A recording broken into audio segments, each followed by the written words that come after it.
Një 54 vjeçar ka humbur jetën në Shqipëri si pasojë e vërshimeve të shkaktuara nga rreshtit e dendura ditëve të fundit. Ai dyshohet se u mor nga rrjedha e ujit në një kanal në afërsi të ish repartit ushtarak në Dorës.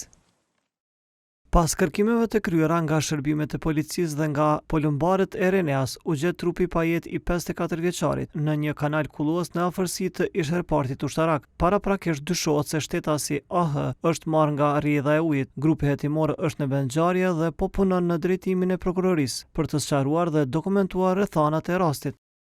Nga Agjencia Kombëtare e Mbrojtjes Civile ka njoftuar se si pasojë e rreshjeve intenzive janë shkaktuar probleme të shumta si përmbytje të tokave bujqësore, banesave, rrëshqitje të dheut, dëmtime infrastrukturore dhe bllokime rrugësh. Situata më problematike paraqitet në qarqet Shkodër, Lezhë, Durrës, Fier, Berat dhe Gjirokastër, ndërsa në të tjerat situata vlerësohet pa rrezik.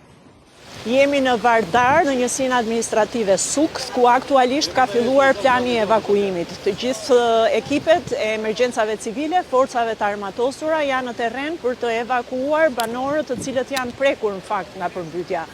Parashikohen diku tek 500 qytetarë të cilët do të dislokohen aktualisht me mjetet e forcave të armatosura.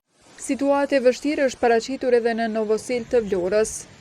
Gjithë kryetarët e tjerë të bashkive që janë pjesë e këtyre dy qarqeve janë të angazhuar për ngritjen e të gjitha qendrave të akomodimit për evakuimet. Ne kemi shumë të qartë që banorët, e kemi parë këtë dhe gjatë periudhës tërmetit për fundrejtën, që banorët zakonisht nuk duan të largohen nga pronat e tyre, por jeta është e rëndësishme në këto momente.